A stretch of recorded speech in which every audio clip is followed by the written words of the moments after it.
News 18 prime का वक्त हुआ है। नमस्कार, मैं रविंद्र सिंह आपके साथ। प्रयागराज की सबसे पहले बात, जहां आस्था का महाकुंभ चल रहा है और दुनिया भर से लोग संगम में पवित्र स्नान करने के लिए यहां पर पधार रहे हैं, लेकिन कांग्रेस अध्यक्ष मल्लिकार्जुन खड़गे ने कुंभ स्नान पर सवाल खड़े कर दिए हैं। इंदौर के महू में संविधान बचाओ रैली के दौरान अपना संबोधन देते हुए मल्लिकार्जुन खड़गे ने कहा कि गंगा में डुबकी लगाने से गरीबी दूर नहीं होगी। खड़गे के बयान पर बीजेपी ने बड़ा हमला बोला है। बीजेपी ने खड़गे के बयान को सनातन विरोधी करार दिया, उनके बयान को सनातन की आस्था का अपमान बताया है। आइए पूरी रिपोर्ट देखते हैं।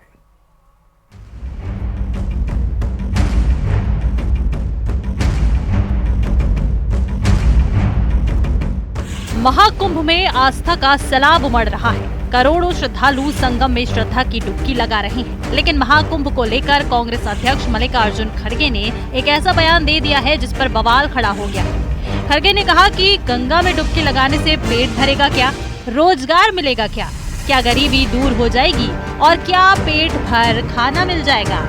कि जो झूठे वायदे जो बोलते हैं उसमें मत जाओ।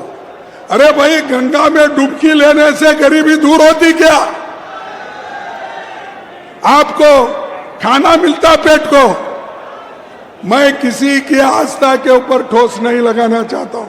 अगर किसी को दुख हुआ तो मैं माफी चाहता हूं, लेकिन आप बताइए, अरे जब बच्चा भूखा मर रहा है, बच्चा स्कूल में नहीं जा रहा है, मजदूरों को मजदूरी नहीं मिल रही है, जब ये है तो ये लोग जाकर हजारों रुपए खर्च करके कंपटीशन पे डुबकियां मार रहे।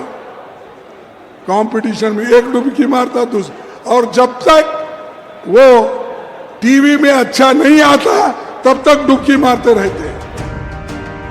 खड़गे के इस बयान पर सियासत गर्म हो चुकी है। बीजेपी ने मल्लिकार्जुन खड़गे पर हमला बोला है। आज हमने कांग्रेस पार्टी के अध्यक्ष मल्लिकार्जुन खड़गे जी को अपने भाषण में महाकुंभ और गंगा मैया पर जिस प्रकार की टिप्पणी करते हुए सुना, बहुत तकलीफ पहुंचता है करोड़ों लोगों को। कांग्रेस पार्टी को इस बात से नफरत है कि महाकुंभ पर एक है तो सेफ है दिख रहा है, महाकुंभ पर सनातन की भव्यता दिख रही है। इसीलिए इनको महाकुंभ में जो व्यक्ति जो सनातनी डुबकी लगाता है, इनके लिए वो पापी दिखता है। खड़गे संगम में स्नान पर सवाल उठा रहे हैं तो उन्हीं की पार्टी के एक नेता ने तो ये तक कह दिया है कि वहाँ जिस तरह के अनहाइजेनिक हालात हैं, वहाँ तो बीमारियाँ फैल सकती हैं। बड़े पैमाने पर लोग नदी में जाते हैं, गंगा नदी में, गंगा माई में स्नान लेते हैं, तो मेरे ख्याल से कितनी गंदगी होती होगी।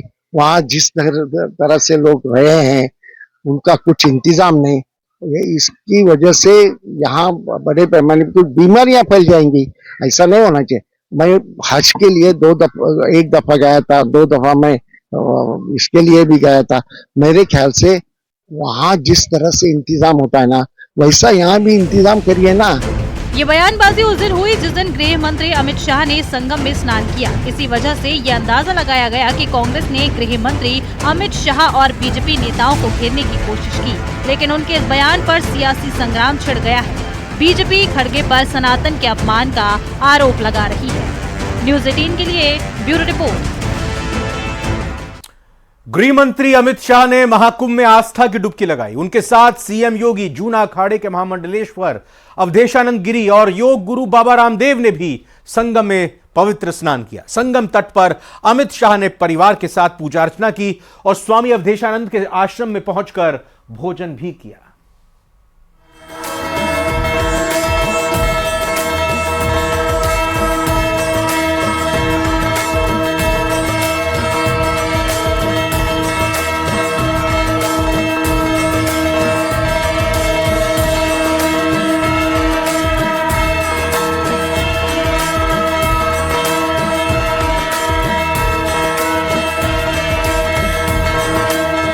केंद्रीय मंत्री अमित शाह आज अपने परिवार के साथ महाकुंभ पहुंचे। अमित शाह के साथ उनके बेटे जय शाह भी थे।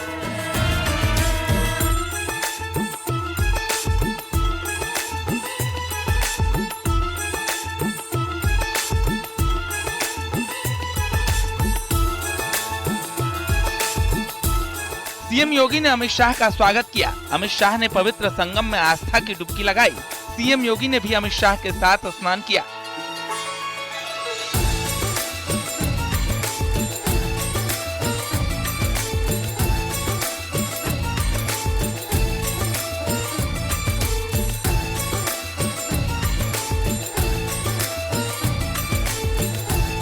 केंद्रीय मंत्री अमित शाह ने बाबा रामदेव समेत कई संतों के साथ संगम में स्नान किया।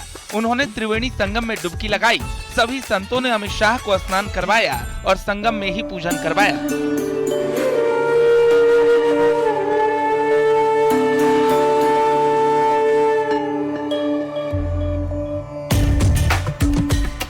संगम में स्नान करने के बाद गृह मंत्री ने गंगा मैया को प्रणाम किया। इसके बाद साधु संतों ने उन पर पानी डालकर स्नान करवाया।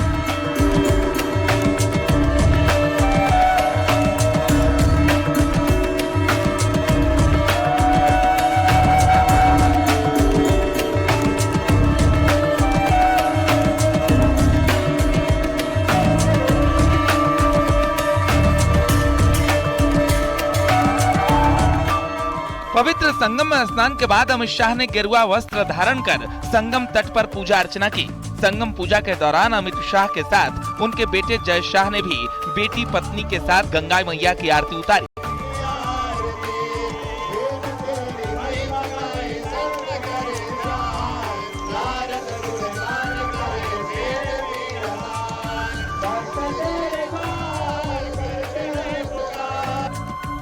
महाकुंभ में स्नान करने के बाद अमित शाह ने अक्षय वट के भी दर्शन किए।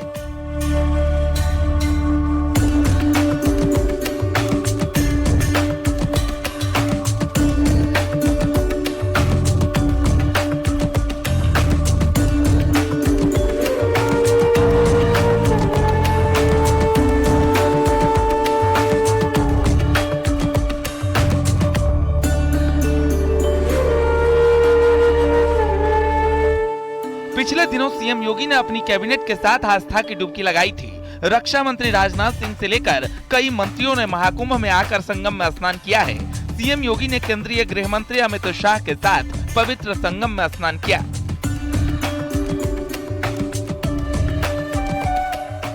राष्ट्रपति द्रौपदी मुर्मू, उपराष्ट्रपति जगदीप धनखड़ और प्रधानमंत्री नरेंद्र मोदी भी जल्द महाकुंभ में आएंगे और संगम के पवित्र जल में स्नान करेंगे।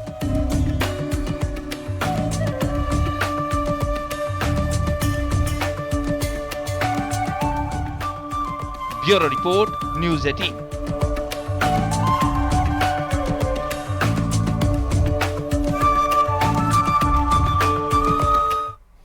और अब बात दिल्ली के चुनावी दंगल की। अरविंद केजरीवाल ने बीजेपी पर बड़ा आरोप लगाया है। उन्होंने यह आरोप लगाया है कि हरियाणा की बीजेपी सरकार ने यमुना नदी में जहर मिला दिया और फिर उसके बाद बीजेपी ने भी पलटवार किया है। आरोपों को गलत बताया, निराधार बताया बीजेपी ने। केजरीवाल पर अंबेडकर के अपमान का बीजेपी ने आरोप लगाया है। क्या कुछ चल रहा है दिल्ली की राजनीति में चुनावों को लेकर, यह रिपोर्ट देखिए। दिल्ली चुनाव में अब सिर्फ 8 दिन बाकी रह गए हैं और उससे पहले पूर्व मुख्यमंत्री अरविंद केजरीवाल ने आज बीजेपी के खिलाफ एक बहुत गंभीर और सनसनीखेज आरोप लगाया। उन्होंने ये कहकर सबको हैरान कर दिया कि बीजेपी ने दिल्ली में मास जेनोसाइड की साजिश रची थी। केजरीवाल ने आरोप लगाया कि दिल्ली में हरियाणा से आने वाली यमुना नदी के पानी में हरियाणा की बीजेपी सरकार ने जहर मिला दिया था, लेकिन जल बोर्ड के इंजीनियर्स को वक्त रहते इसका पता चला तो उन्होंने दिल्ली के बॉर्डर पर ही इस पानी को रोक दिया। केजरीवाल ने यह भी आरोप लगाया कि आम आदमी पार्टी की सरकार पर इसका दोष आए, इसके लिए बीजेपी ने यह सब कुछ किया। इसके अलावा आज केजरीवाल ने पहली बार स्वीकार किया कि वो दिल्ली में यमुना की सफाई का वादा पूरा नहीं कर पाए और इसके लिए उन्होंने दिल्ली की जनता से माफी मांगी। हमने कहा था यमुना साफ करेंगे, हमने कहा था दिल्ली की सड़कों को यूरोपियन स्टैंडर्ड का बनाएंगे, इतनी साफ सुथरी और शानदार सड़कें बनाएंगे कि कोई भी आए तो देखे भाई हाँ दिल्ली देश की राजधानी है, अच्छी लगती है, सुंदर लगती है। ये 3 गारंटी मैंने 2020 में दी थी। आज मैं सबके सामने कबूल कर रहा हूं कि ये 3 काम हम नहीं कर पाए पिछले 5 साल में। भारतीय जनता पार्टी की हरियाणा की सरकार ने दिल्ली में यमुना से आने वाले पानी में जहर मिला के भेज दिया है। ये तो हमारे भला हमारे दिल्ली जल बोर्ड के इंजीनियर्स का कि उन्होंने पकड़ लिया। उन्होंने दिल्ली के बॉर्डर पे ही वो पानी रोक दिया और उस पानी को दिल्ली के अंदर नहीं आने दिया। अगर वो पानी दिल्ली के अंदर आ जाता और पीने के पानी में मिल जाता, दिल्ली के अंदर ना जाने कितने लोगों की मौत हो जाती, एक मास जेनोसाइड हो जाता दिल्ली के अंदर। इस मामले में दिल्ली की मुख्यमंत्री आतिशी और पंजाब के मुख्यमंत्री भगवंत मान ने चुनाव आयोग को चिट्ठी लिखी और बीजेपी पर फंड बनाया जाए जिससे हम उनको तत्काल हम हेल्प कर सके। आपको याद होगा पिछला 3 साल पहले जो है मानसरोवर के अंदर एक बच्चे की जो है तार के करंट की वजह से एक आकस्मिक बहुत दुखदपूर्ण घटना थी वो, और उसके ऊपर नगर निगम चाहते हुए भी उसकी मदद नहीं कर पा रहा था। तो ऐसी इन सब चीज़ों को ध्यान में रखते हुए और किसी को एक छोटा सा सामाजिक सहयोग हम दे सके, एक मानवीय दृष्टिकोण रखते हुए हम उनकी मदद कर सके, उनको तत्काल राहत कर सके, तो इसके लिए उसमें व्यापक जो है पूरा डिटेल में जो प्रस्ताव है उसको पास किया गया है। इसके साथ में एक स्पोर्ट्स एकेडमी है वो बनाने का है, उसका भी निर्णय जो है वो लिया गया है। और इसके साथ में माननीय सदस्यगण का एक प्रस्ताव जो है मानसरोवर के अंदर बिल्डिंग लाइन में संशोधन करके और उसको टाउन प्लानिंग और जेडीए के अंदर जो भिजवाए जाने का जो प्रस्ताव है वो भी पारित किया गया है। और एक सबसे जो अच्छा है, क्योंकि युवा अन्य जगह जा सकते हैं, उनके लिए एक्टिविटीज़ होती है। 60 साल के बाद में जो रिटायरमेंट के बाद में या 60 वर्ष की उम्र प्राप्त करने के बाद में वो एकाकी जीवन जीने लगता है, उनको नई जो युवा है उनसे कटाव जो है उन पूछ नहीं हो पाती है। तो उनको एक दृष्टिकोण ध्यान में रखते हुए एक बहुत ही एक नया जो है विचार है वो रखा गया कि 60 साल की उम्र के अधिक जो है व्यक्ति हैं उनके लिए अटल स्मृति उद्यान और अटल स्मृति क्लब का निर्माण किया जा सके, जिसके अंदर वो 60 वर्ष से अधिक के युवा ही बोलूँगी कि वो अपने वहाँ जाकर अपने जो उनके मन के अंदर है वो सारी एक्टिविटीज़ कर सके, अपनी एकाकीपन को दूर कर सके, वहाँ समाज को देने के लिए गोष्ठी जो है संगोष्ठी वो कर सके। और इसके साथ में चर्चा, परिचर्चा, धार्मिक चर्चा और इसके साथ में इंडोर गेम्स जो उनके लिए ही बने हुए हो, इस तरह के इंडोर गेम्स जो हैं वो भी साथ में रखे जाएं। उनके लिए जो टॉयलेट्स वगैरह हो उनमें भी उन बुजुर्गों के हिसाब से मॉडिफाई करके सारी जो व्यवस्थाएं हैं वो सुनिश्चित की जाए। तो इस तरह का ये प्रस्ताव भी पास किया गया है।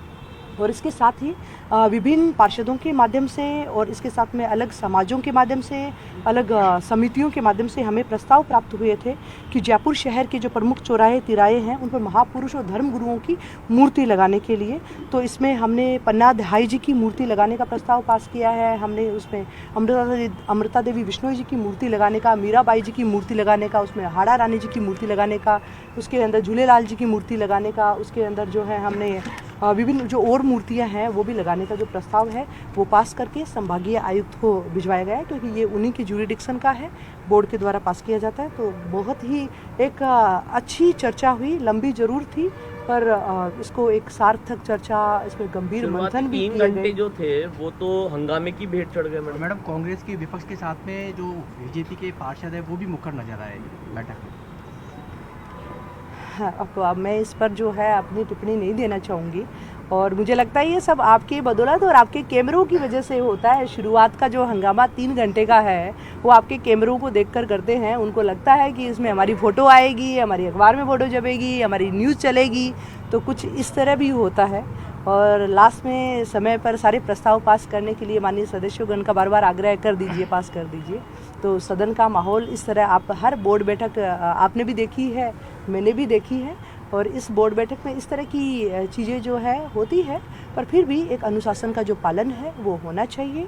और इसमें क्योंकि जो पार्षद हैं, जो सदस्यगण हैं, उनको जयपुर की जनता चुनकर बहुत गंभीरता के साथ में यहाँ बिठाती है, तो इस तरह इन चीज़ों के लिए जो है वो अपना वक्त, अपना समय है वो गंवारा नहीं करें। इसमें सार्थक विषयों पर चर्चा करनी चाहिए। इस बोर्ड की कार्रवाई है वो अपने आप में बहुत ही गंभीर है, बहुत ही महत्वपूर्ण होती है, तो इस पर सार्थक और चर्चा होनी चाहिए। अभी भी बहुत सारे प्रस्ताव हमारे जो बचे हुए हैं, क्योंकि ये प्रस्ताव जो है देखने को आप 2 या 3 प्रस्ताव आप बोल सकते हैं, पर ये 100 के लगभग अगर एक काउंट करें तो 100 के लगभग प्रस्ताव थे, और इससे भी अधिक कहीं प्रस्ताव है वो अभी और भी जो है बचे हुए हैं, तो उस पर हम कल चर्चा करेंगे।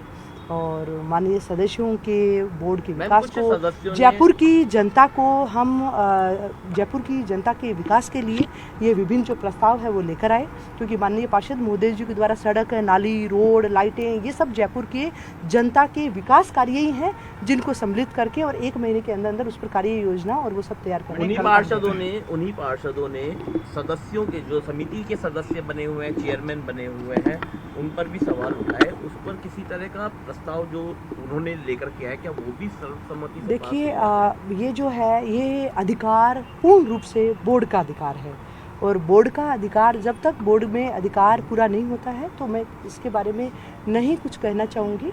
पर माननीय सदस्यगणों का आपस में सार्थक चर्चा है, और इतना आपस में जो डिस्कस करते हुए वो एक दूसरे की कामों की समीक्षा तो कर ही लेते हैं, तो इसमें मीटिंग। तो साधारण सभा की आज की बैठक स्थगित हो गई है, कल दोपहर 12:30 बजे तक के लिए स्थगित हुई है। इधर बात मध्य प्रदेश के इंदौर की, जहां इधर इंदौर की धरती पर आज सियासी अखाड़ा सजा। राहुल गांधी ने संविधान बचाओ रैली की तो सीएम डॉक्टर मोहन यादव ने भी सभा की। दोनों तरफ खूब सियासी निशाने साधे गए। राहुल गांधी ने संविधान और बाबा साहेब के नाम पर बीजेपी पर हमला बोला। उधर एमपी के सीएम ने बाबा साहेब के अपमान पर कांग्रेस को खूब घेरा। संविधान और बाबा साहेब के नाम पर कैसे सियासी संग्राम छिड़ा, आइए इस रिपोर्ट में देखते हैं।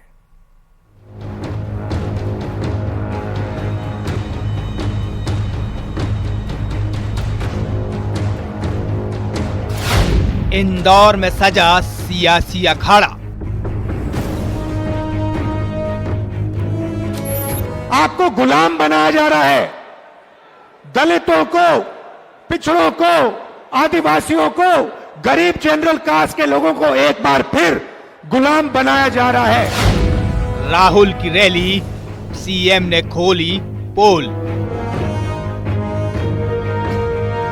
बहन गई प्रियंका वाड्रा ससुराल में वाड्रा परिवार में, लेकिन वाड्रा छोड़ के वो भी गांधी चला रही है। ये नकली गांधियों ने असली गांधी बिता दिया। संविधान का नाम, सियासी पैगाम। आदिवासियों को, गरीब जनरल कास्ट के लोगों को एक बार फिर गुलाम बनाया जा रहा है। और मैं हैरान हो जाता हूं, आप देखते जा रहे हो। जहां जहां इनके पांव पड़े, महावा बंटा ढाल। अपने अपने परिवार के अलावा कांग्रेस को कुछ दिखता ही नहीं है। बाबा साहब के बहाने सियासी निशाने। आप भूखे मर जाओ, आपके बच्चे भूखे मर जाएं, आत्महत्या कर लें, किसान मर जाएं, इनको कोई फर्क नहीं पड़ता। बाबा साहब अम्बेडकर की जयंती या पुण्यतिथि पर कांग्रेस के राष्ट्रीय अध्यक्ष कभी नहीं आए। बाबा साहब याद नहीं आए उनको।